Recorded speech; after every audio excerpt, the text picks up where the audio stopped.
There's an exhaustion that no amount of rest can cure. A fatigue that persists even after full nights of sleep, entire weekends of rest, vacations that should have renewed your strength but left you even more aware of a weight that seems to grow heavier each day. If you know this feeling, if you woke up today sensing that your body rested but your soul continued working throughout the night, then I need you to understand something fundamental. You're not sick. You're not weak. You're not imagining things. You are chosen, carrying the weight of a mission that most people don't even know exists. There's something profoundly different happening with you, something that transcends conventional medical or psychological explanations. While others seem to navigate life with an ease you've never been able to achieve, you feel as if each step requires the effort of climbing an invisible mountain. While they sleep and wake renewed, you close your eyes and enter battles you cannot explain, awakening with the sensation of having fought 1,000 wars in dimensions that science cannot yet measure. This is not a flaw in your system. It's evidence that you operate in multiple dimensions simultaneously. And this, dear chosen one, has an energetic cost that few understand. The prophet Jeremiah received a revelation that echoes through centuries to reach you at this exact moment. Before I formed you in the womb, I knew you. Before you were born, I set you apart for a sacred purpose. These words weren't written just for an ancient prophet. They were written for every soul that carries the invisible mark of divine calling, for every person who feels the weight of living between two worlds, the physical and the spiritual. You were marked before you even existed, chosen to carry frequencies that most people cannot even perceive, let alone sustain. This message you're receiving now is no coincidence. In a world of billions of people, of infinite content competing for your attention, you are guided here because your soul recognizes the frequency of these words. You're tired not because you're weak, but because you're too strong for this world that insists on operating in low vibrations. You absorb others' pain without even realizing it, transmute collective fear on your own shoulders, carry the shadows of others while trying to transform them into light. Every human interaction for you isn't just an exchange of words. It's an energetic transfusion where, invariably, you give more than you receive, Jesus Christ. The greatest example of a chosen one walking on earth spoke words that resonate specifically for you today. Come to me, all you who are weary and burdened, and I will give you rest. He wasn't talking about just physical tiredness. He was recognizing the specific weight that chosen souls carry, the burden of being a bridge between heaven and earth, of being a translator between the divine and the human, of being a lighthouse in the darkness, even when you yourself feel lost in the fog. You've probably noticed patterns that others would consider coincidence. Strangers open up to you in grocery store lines, sharing traumas they've never told anyone. Friends always seek you out when they're at rock bottom, unconsciously knowing your presence has a healing power that even you don't fully understand. Even animals and children are inexplicably drawn to you because they operate on pure frequencies and recognize the light you carry, even when you doubt it yourself. But here's the truth no one tells you. When you shine with this kind of light, you don't just attract moths seeking warmth. You also awaken the attention of shadows. Forces that feed on darkness are disturbed by your presence. Entities that thrive in chaos feel threatened by the peace you carry. And so, consciously or not, they work to drain you, to diminish your light, to make you question your own sanity and purpose. This is why you feel attacks you cannot explain, resistance that seems to come from nowhere, obstacles that defy all logic. If these words are touching something deep in your soul, if you feel like someone is finally describing exactly what you experience every day, then I need you to do two important things right now. First, comment 7 months and 7 below. This sacred number is your signal to the universe that you recognize your nature as chosen and are ready to embrace your mission. Second, if you haven't subscribed to this channel yet, do it now. Because what I'm about to share in the next few minutes about the nocturnal battles you face will finally explain why you wake up more tired than when you went to sleep. And more importantly, what to do about it. You're not alone on this journey. And it's time to understand that this seemingly endless fatigue has a much deeper reason than you imagine. In fact, what happens to your spirit while your body sleeps is one of the most important revelations a chosen one can receive. 3 o'clock in the morning, 4 o'clock. Always the same hours, always the same pattern. Your eyes snap open in the darkness, heart racing as if you've been running, body drenched in sweat from battles you cannot fully remember, but your soul knows were real. This isn't insomnia in the traditional sense. This is something medical science has no name for, because it happens in dimensions they don't acknowledge. While your physical body lies still in bed, your spirit is engaged in warfare that most people will never understand, never experience, and certainly never believe if you tried to explain it to them. The Apostle Paul wasn't speaking metaphorically when he wrote in Ephesians, "For our struggle is not against flesh and blood, but against the rulers, against the authorities, against the powers of this dark world, and against the spiritual forces of evil in the heavenly realms." He was describing the exact battlefield where your spirit reports for duty every single night. You see, chosen ones don't get to clock out from their spiritual assignment just because their physical body needs rest.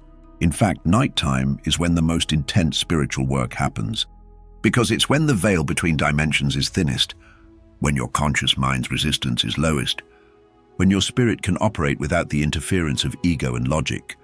You've probably noticed that your dreams aren't like other people's dreams. While they dream of flying or showing up late to work, you dream of ancient places you've never visited but somehow remember. You find yourself in cosmic classrooms receiving teachings that your waking mind can barely grasp. You're shown symbols, codes, frequencies that feel more real than your everyday life. Sometimes you're fighting, not with fists but with light. Not against people but against shadows that have consciousness. Against energies that seek to infiltrate not just your field, but the collective field of humanity. And then you wake up exhausted, feeling like you've genuinely been in combat, because in the most real sense, you have been.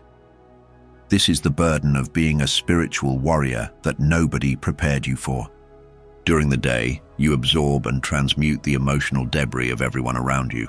But at night you're doing cleanup work on a cosmic scale. You're participating in spiritual councils, receiving downloads of information meant to help humanity, engaging in intercession for people you don't even know in your waking life. Your spirit is essentially pulling double shifts, one in the physical realm and one in the spiritual realm, and your body is bearing the cost of this multidimensional existence. The exhaustion you feel upon waking isn't because you didn't sleep well. It's because your spirit never stopped working.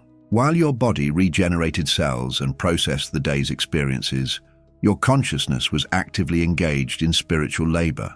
You were holding frequency lines, maintaining energetic grids, participating in battles for territory in the spiritual realm. Some mornings you wake up with unexplained bruises, scratches, or soreness, because what happens in the spirit can indeed manifest in the physical. The boundary between dimensions isn't as solid as science would have you believe, especially for those who operate as bridges between worlds. Let me share something that might finally make sense of your experience. Every chosen one is assigned to specific spiritual territories. Just as angels have assignments and demons have assignments, you too have been given jurisdiction over certain spiritual territories. These might be geographical, explaining why you feel called to specific places. They might be demographic, explaining why certain types of people always find their way to you. Or they might be thematic, explaining why you always end up dealing with specific types of spiritual issues. At night, you're actively working in these territories, clearing out negative entities, reinforcing protective barriers, downloading new strategies for the battles ahead. This is why conventional sleep advice doesn't work for you.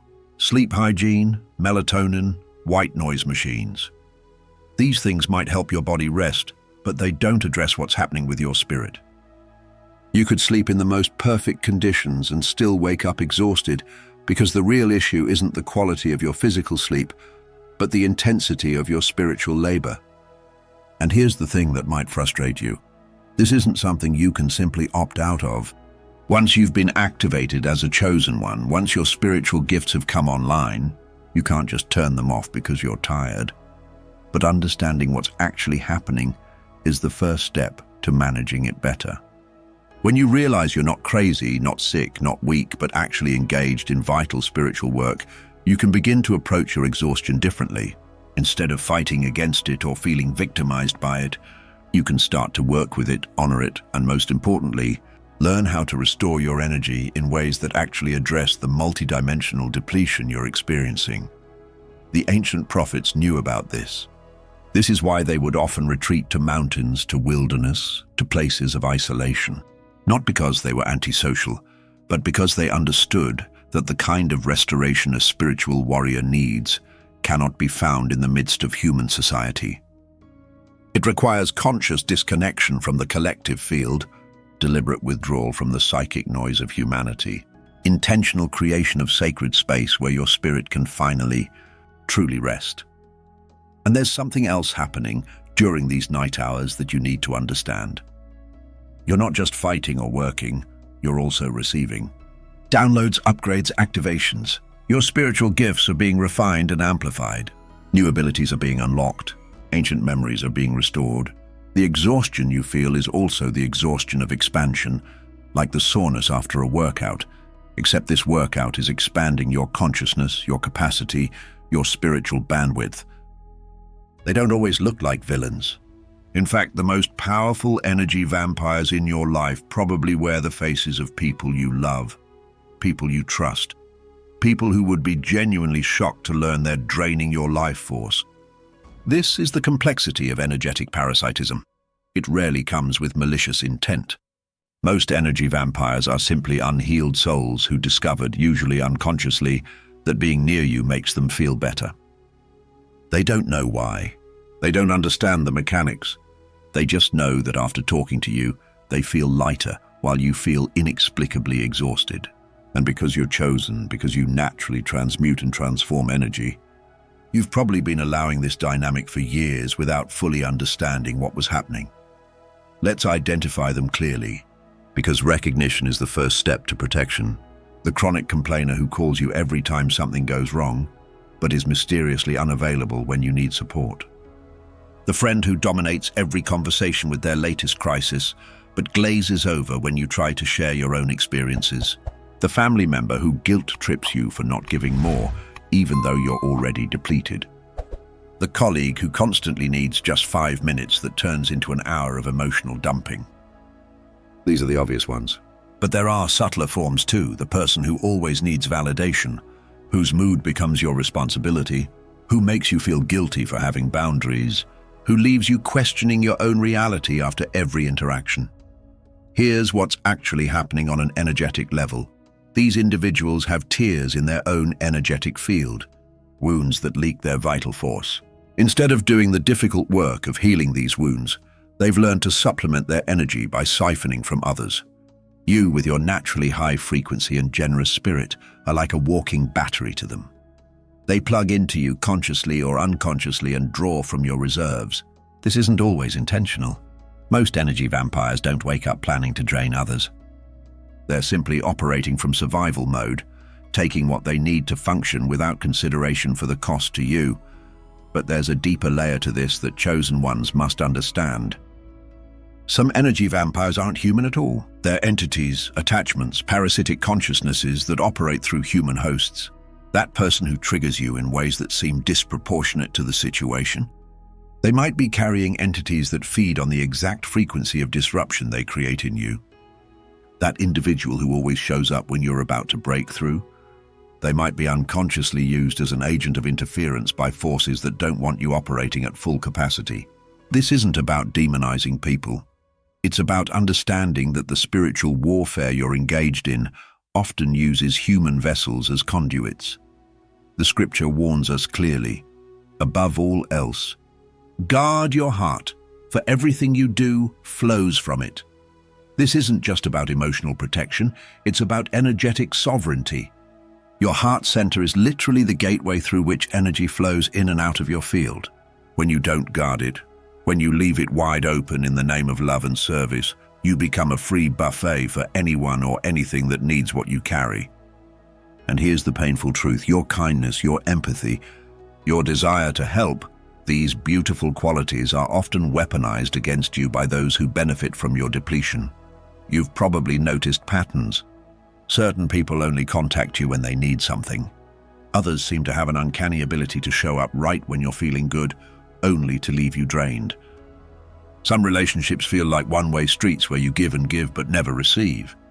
These aren't coincidences. They're evidence of energetic cording, invisible connections through which your energy is being steadily siphoned. Every time you think about these people with worry, every time you replay their problems in your mind, every time you feel responsible for their happiness, you're sending them energy through these cords. But here's what changes everything. You have the divine right to protect your energy. Being chosen doesn't mean being a martyr. Having spiritual gifts doesn't obligate you to be constantly available for others' healing at the expense of your own well-being. Jesus himself, the ultimate example of service, regularly withdrew from the crowds. He said no, he set boundaries. He recognized that even divine love must be channeled wisely, not scattered indiscriminately. When he said, "Do not cast your pearls before swine," he wasn't being harsh. He was teaching energetic discernment. The protection starts with recognition. When you're around someone, notice what happens to your body. Do you suddenly feel tired? Does your stomach tighten? Do you get a headache? Your body is your first alarm system, constantly giving you feedback about energetic exchanges. Notice who you dread hearing from. Notice who you need recovery time after seeing. Notice who never seems satisfied no matter how much you give. These observations aren't judgments. They're data, crucial information for protecting your spiritual gifts. Then comes the harder part, setting boundaries. This might mean limiting contact with certain people. It might mean saying no to requests that deplete you. It might mean ending relationships that are fundamentally parasitic. And yes, you'll face resistance. Energy vampires don't give up their food source easily. They'll guilt you, manipulate you, play on your compassion. They'll tell you you've changed, that you're selfish, that you're not being spiritual. But remember this, protecting your energy isn't selfish, it's sacred. You cannot pour from an empty cup, and more importantly, you weren't meant to be emptied by those who refuse to fill themselves. Your sensitivity isn't a weakness that needs to be fixed. It's a spiritual technology that most humans have forgotten how to operate. While the world tells you to toughen up, to grow thicker skin, to stop feeling so much, what they don't understand is that your ability to feel everything is precisely your power. You're not broken for crying at others' pain. You're not too much for sensing the emotional undercurrents that everyone else ignores. You're operating with equipment that others don't even know exists, picking up on frequencies that most people's consciousness simply cannot access. But this gift comes with a price that only other chosen ones truly understand. From childhood, you've been different. While other children played without concern, you were absorbing the emotional atmosphere of every room you entered. You knew when your parents were fighting even when they smiled. You felt the sadness of the quiet kid that everyone else ignored. You carried home the pain of wounded animals, broken people, dying plants.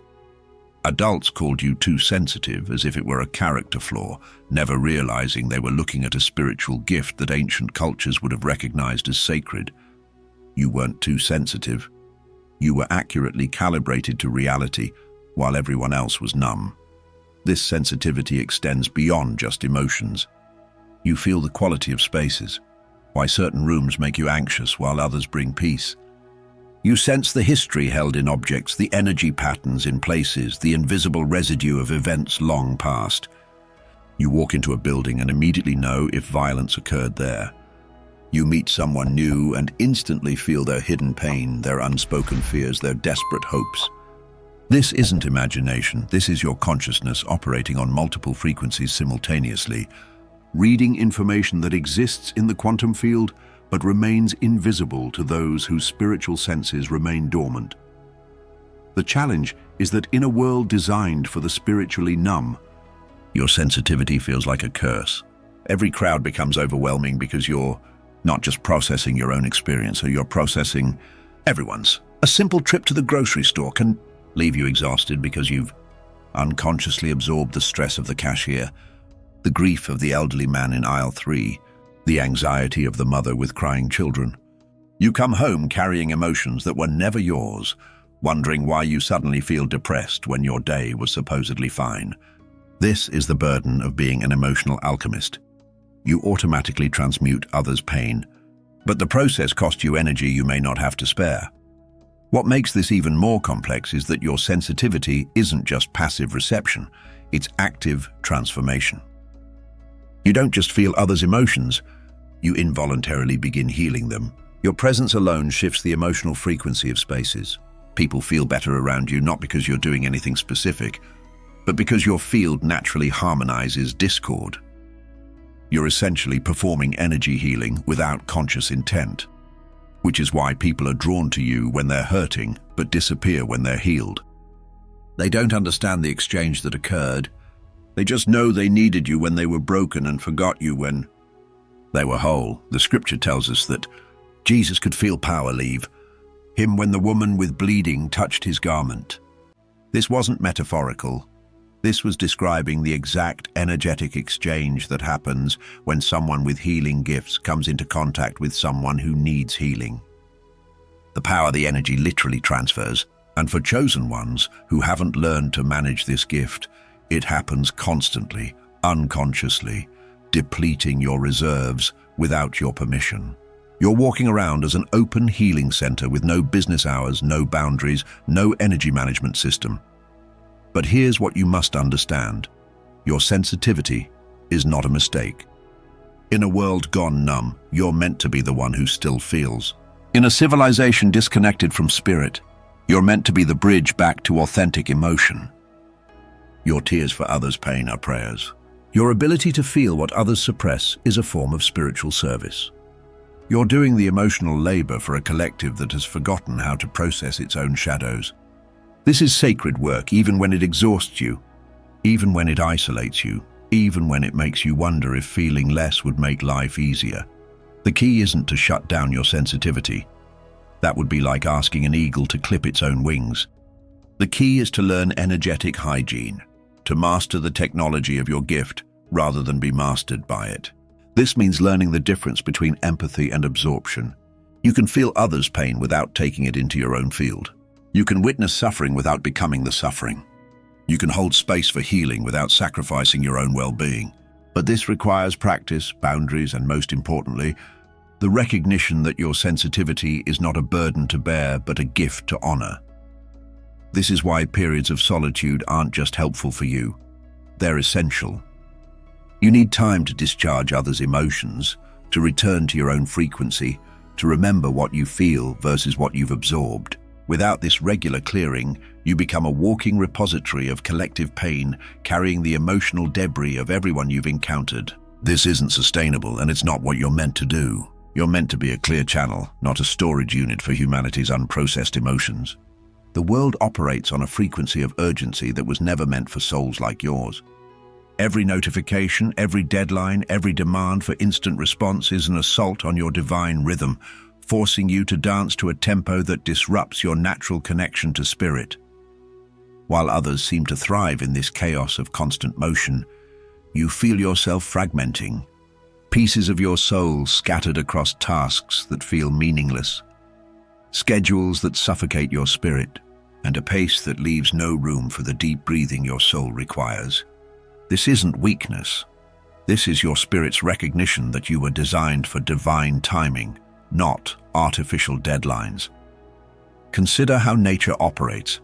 Nothing in creation rushes except when fleeing danger. The sun doesn't hurry to rise. Seeds don't strain to become trees faster. Seasons don't compete to arrive first. Yet here you are, forced into a system that worships speed, productivity, and constant output, as if rest were a sin and stillness were death. Your soul rebels against this because it remembers a different way, an ancient rhythm where things unfold in divine order, where patience is power, where waiting is active spiritual participation. Ecclesiastes knew this truth. To everything there is a season and a time for every purpose under heaven. But the modern world has forgotten this wisdom, replacing divine timing with artificial urgency that serves no one but the system that feeds on human exhaustion. Your fatigue isn't just physical, it's the exhaustion of a soul, forced to operate outside its natural rhythm. Every time you push yourself to match the world's pace, you're essentially running on the wrong spiritual operating system. It's like forcing a Mac to run Windows, technically possible, but everything becomes harder, slower, more prone to crashes. You were designed to flow with cosmic rhythms, to work in bursts of divine inspiration followed by periods of sacred rest, to create from overflow rather than depletion. But the world demands you be on constantly, available 24/7, responding immediately, producing endlessly. This is why Sunday feels different for you, not because of religious conditioning, but because there's a cosmic rhythm to rest that your soul recognizes. The ancient Sabbath wasn't just a rule. It was recognition of a spiritual law as fundamental as gravity. Even God, infinite and omnipotent, modeled rest on the seventh day. Not because deity needs rest, but because creation itself is designed with rhythm, expansion and contraction, activity and rest, giving and receiving. When you violate this rhythm, when you push through, when your soul says stop, you're not being productive, you're being destructive to your own spiritual architecture. The resistance you feel to the world's pace isn't laziness, it's wisdom. Your body knows what your mind has been programmed to ignore. That constant motion without purpose is not progress, but prison. Every time you feel guilty for needing rest, for moving slower, for requiring processing time, remember that you're not falling behind. You're refusing to participate in a race that leads nowhere. The world's definition of success, climbing ladders, accumulating achievements, constantly leveling up, means nothing if it costs you your connection to divine source. What good is gaining the whole world if you lose your soul's rhythm in the process? Here's what the system doesn't want you to know. Your refusal to match its pace is a form of spiritual resistance. Every time you honor your need for stillness, you're declaring independence from a frequency of slavery. Every time you choose divine timing over imposed deadlines, you're reclaiming your spiritual sovereignty. Every time you say, "I need time to process this," or "let me sit with this before responding," you're honoring the sacred rhythm that creation itself follows. This isn't procrastination, this is spiritual alignment. The prophet Elijah discovered God not in the earthquake, not in the fire, not in the mighty wind, but in the still, small voice. That voice still speaks, but it cannot be heard above the noise of constant motion. It whispers in the pause between breaths, in the silence between thoughts, in the space between activities. But if there is no pause, no silence, no space, then the divine voice becomes inaudible, drowned out by the artificial urgency that keeps humanity enslaved to a rhythm that serves only those who profit from human exhaustion. Your soul is crying out for sacred rhythm, not the marketed self-care that's become another task on your to-do list, but genuine alignment with divine timing. This means sometimes saying no when the world demands yes. It means taking the time you need even when others don't understand. It means trusting that what's meant for you won't miss you just because you didn't respond immediately. It means recognizing that your worth isn't measured in productivity but in presence, not in output but in alignment, not in speed but in spirit. The exhaustion you feel is your soul's way of forcing you to slow down, to question the pace you've been maintaining, to examine whether you're running toward your purpose or just running because everyone else is. This tiredness is not your enemy. It's your soul's emergency brake, preventing you from speeding past the very moments where divine intersection occurs. Because here's what you must understand. Miracles don't happen at high speed. Divine downloads require stillness. Spiritual activation happens in the pause, not in the pushing. The world fears silence because silence is where truth lives. In the void of noise, in the absence of distraction, in the sacred space between words.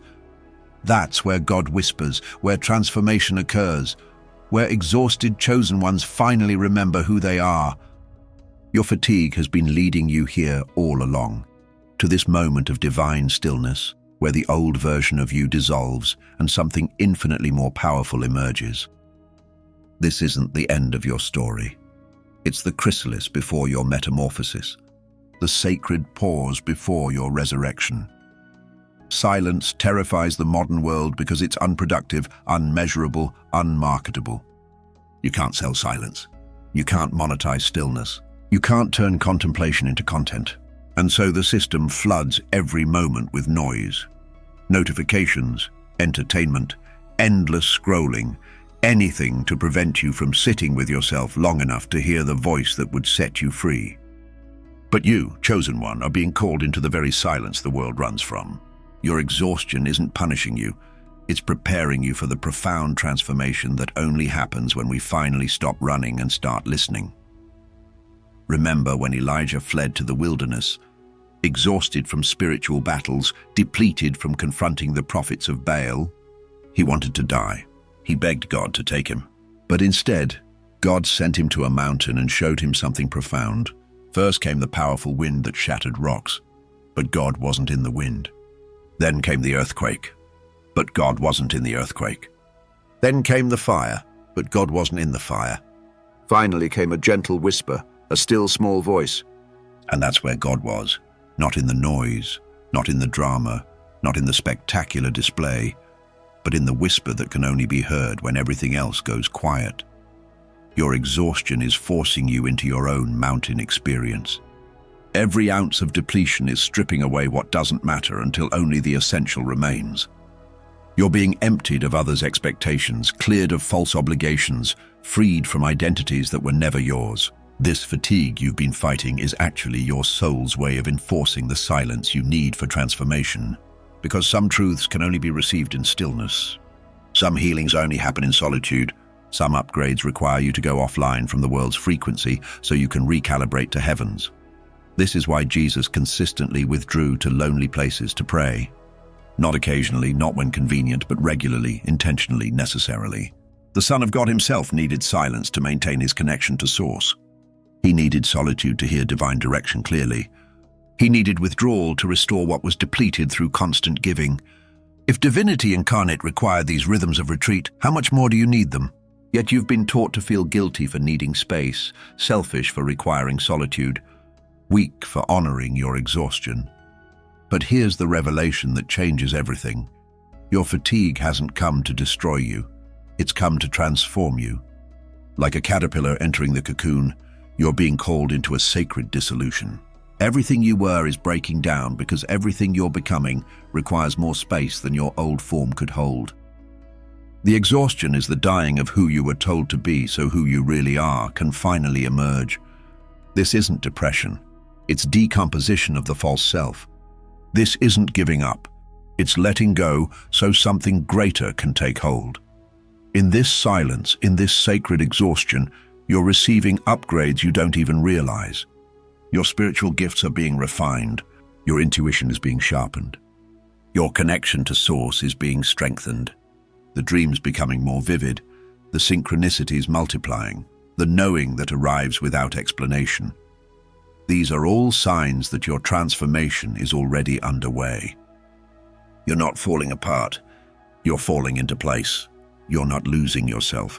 You're finding who you've always been beneath the layers of conditioning and expectation. The psalmist declared, "Be still and know that I am God." This isn't a suggestion, it's spiritual law. In stillness, knowing arrives. In silence, God speaks. In exhaustion, when we finally stop striving, grace appears. Your tiredness is teaching you the difference between doing and being, between forcing and flowing, between human effort and divine manifestation.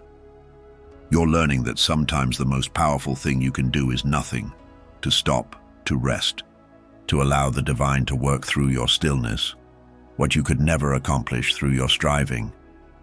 This transformation isn't comfortable. The dissolution of old patterns, the release of outdated identities, the shedding of others' expectations, it all requires energy, which is why you're so tired. You're not just physically exhausted. You're spiritually laboring to birth a new version of yourself. And just like physical birth, this spiritual birth comes with contractions, with pain, with moments of wanting to give up. But also like birth, what emerges makes every moment of discomfort worthwhile. Isaiah promised, "But those who hope in the Lord will renew their strength. They will soar on wings like eagles. They will run and not grow weary. They will walk and not be faint." This isn't about returning to who you were before the exhaustion. It's about emerging as someone entirely transformed. The eagle doesn't just rest. It molts. Losing old feathers so new ones can grow, spending time vulnerable and flightless, so it can eventually soar higher than ever before. Your exhaustion is your molting season, your sacred vulnerability before your unprecedented rising, so stop fighting this process. Stop apologizing for your needs. Stop trying to push through when your soul is begging you to pause. This exhaustion is not your enemy, it's your initiation. This depletion is not punishment, it's preparation. This forced stillness is not stagnation, it's transformation. Trust the process. Honor the exhaustion, embrace the silence.